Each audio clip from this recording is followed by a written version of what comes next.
Talaga namang malaking hamon sa Department of Education kung paano babantayan ang edukasyon. At yan ay lalo na sa mga malalayong isla kung saan mga katutubo ang naninirahan. Katulad na lang ng isang isla sa Palawan na piniling bisitahin ni DepEd Secretary Armin Luistro sa pagbubukas ng mga klase kahapon. Narito pagtutok ni Mark Salazar.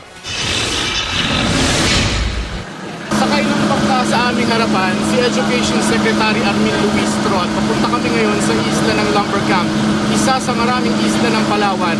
Napakalaking hamon para sa DepEd ang paghahatid at pag-monitor ng mga edukasyon sa maraming islang ito ng Palawan na karamihan ay mga katutubo ang naninirahan. Para makapasok at makalabas sa islang ito, 1.5 oras kang magbabangka mula sa munisipalidad ng Culion at kalahating oras maglalakad sa bundok at gubat. Nadaanan pa namin ang mga batang tagbanwa, dala ang kanilang mga lapis, naghahanda sa kanilang first day at school. 50? Ang mga tagbanwa ay kabilang sa 69,000 pamilyang hinahatira ng DSWD ng Pantawid Pamilya Program sa Region 4B. Ang rehiyong may pinakamataas na bilang ng mahihirap na pamilya.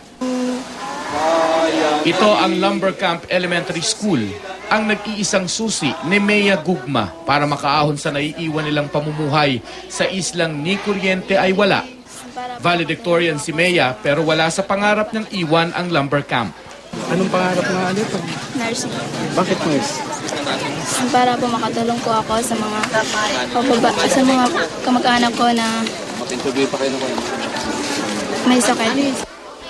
Sa isang kwarto, 2 klase ang sabay na nagleleksyon sa Lumber Camp. 1:45 ang teacher-student ratio.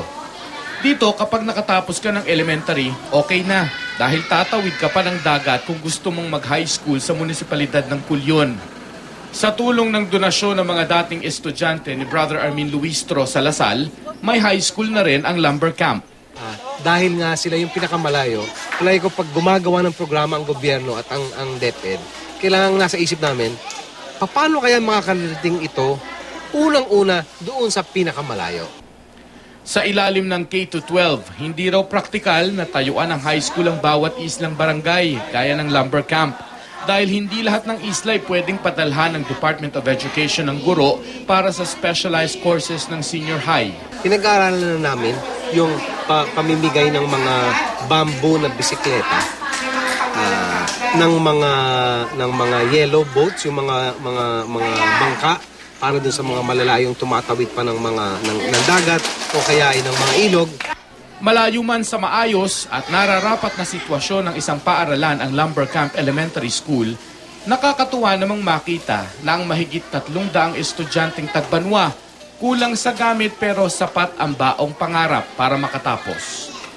Mula sa Lumber Camp Island, Culion, Palawan, Mark Salazar, nakatutok, 24 oras.